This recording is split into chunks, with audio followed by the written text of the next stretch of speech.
we are able to make histograms on our calculators. So I'm first going to show it on the TI-84 since that's what we have in the classroom. So on the TI-84, to enter in statistical data, we are going to first press the Stat button. And then we're going to edit a list. So edit is first. I've already put the data from our example into here. This is that emissions example. And you just enter it into L1 and press enter after each entry. Now to graph it, we're going to press second y equals. That's going to go to this stat plot. And we're going to go to stat plot 1.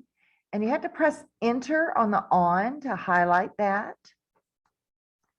Under type, they have scatter plots and box and whiskers, but we want this one that looks like a bar graph. That's a histogram.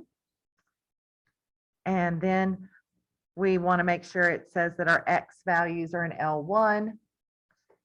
And we're going to press zoom and number 9. So zoom number 9 is zoom stat. That makes the picture match what we want it to. And look, that looks like what we had drawn ourselves. If you choose to use the NumWorks app on your iPad, we would go on the main home screen to statistics.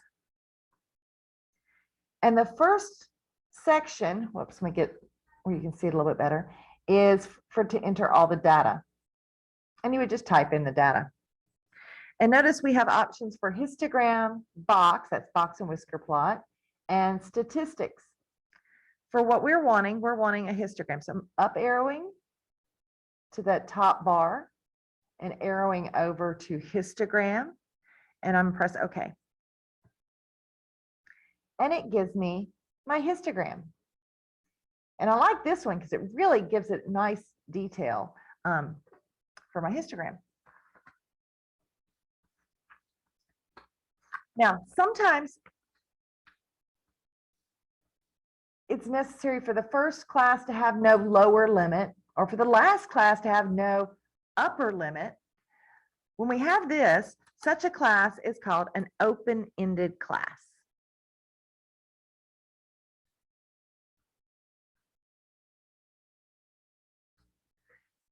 So we have this distribution of number of deaths in the US due to pneumonia for various age groups. And note that this last group, 85 and older, is open-ended. So we can't really mark where that class ends. That means it's not going to be the same width. So we really cannot draw a histogram for this one. Also note that there's so many in that class. That would make it very off. Now, we can make histograms for discrete data. The one we did a minute ago was continuous. It had decimals in it. When we do discrete ones, we put the value in the middle of the bar, and the height of the bar is still my frequency. So it's kind of centered around that value, because technically it's like going 0.5 to 1.5 to 2.5. 2.5 to 3.5 would be your threes and so forth.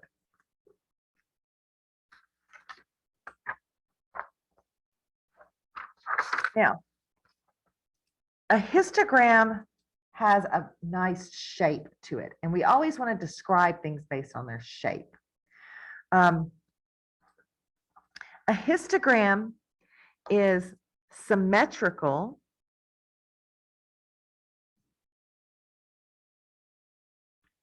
if its right half is a mirror image of its left half. There are very few histograms that are perfectly symmetrical, but a lot of them can be approximately symmetrical. Now, a histogram with a long right-hand tail is said to be skewed right.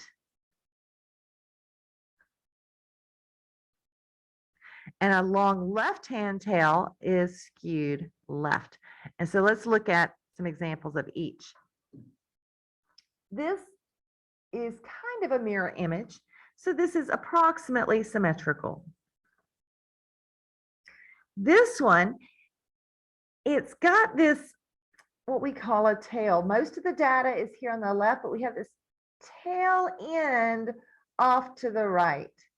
That is skewed right.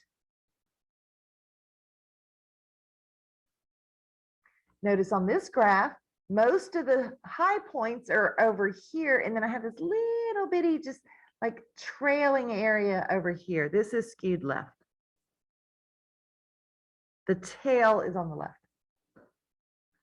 Another thing we can spot really nicely on a histogram is our mode, the most frequent. The peak of the histogram would be the mode. A histogram is unimodal if it only has one mode. Nice example here. And considered bimodal if it has two peaks. Notice this one has a peak here and another peak here. So that would be considered bimodal.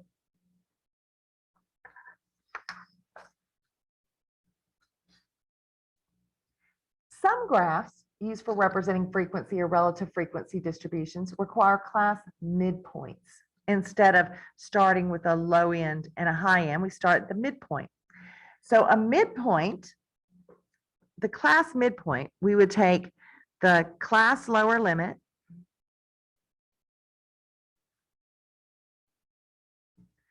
plus the next lower limit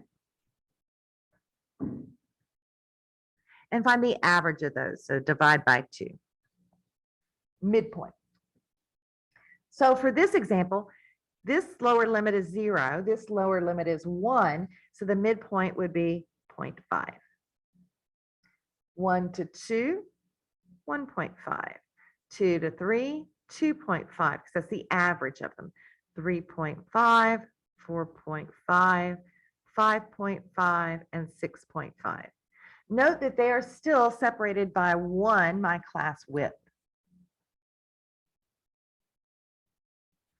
Although histograms are the most commonly used graphical display for representing a frequency distribution, there are others. One of these is the frequency polygon.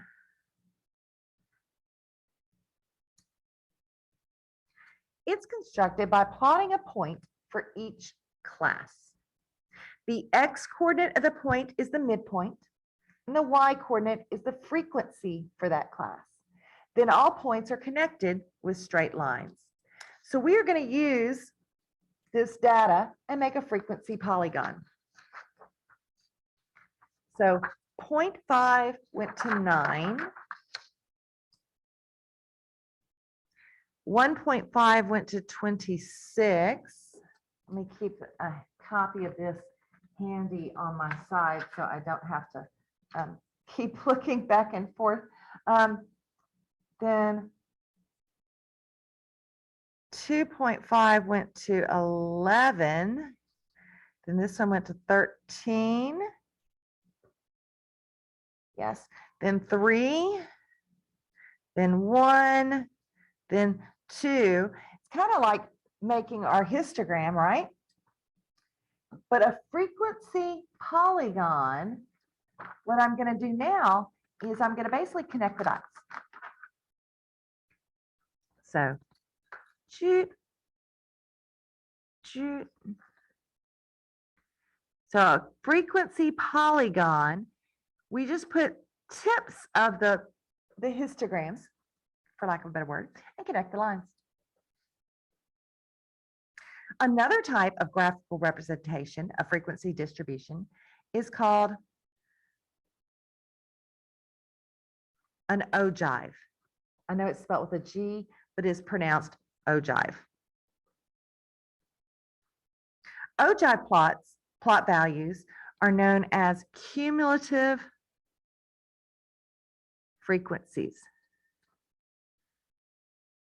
So let's talk about what it means to be a cumulative frequency. The cumulative frequency of a class is the sum of the frequencies of that class and all previous classes. It's like a running total. So our first class was at a 9. There was nothing before that, so the cumulative is still at just a 9. Now, when we get to the end of the next class, we have 9 and 26. So we're up to 35. When we get to this class, we've had 9, 26, and 11. So now we're up to 46. The next one will be 59. So I'm adding the next class frequency as I move forward. So this would be 62, 63, and then 65. And note that our total frequencies would be 65 because there were 65 values. So an ogive is constructed by plotting a point for each class. The x coordinate is the upper class limit. And the y coordinate is now the cumulative frequency.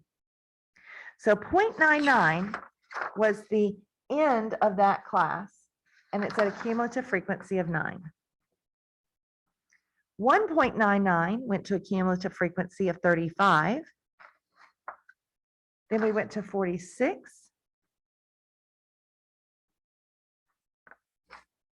Then 59. And 62, 63, and 65. And we're going to connect the dots.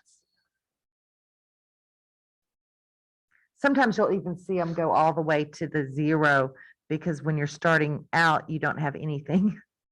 So you may see it connected to the 0 over there. But what I like about this one is you can see where we have this biggest jump. It's from here to here. So I know that's where we have the biggest increase in values is between 0.99 and 1.99. And that indeed is where our peak, our mode would be.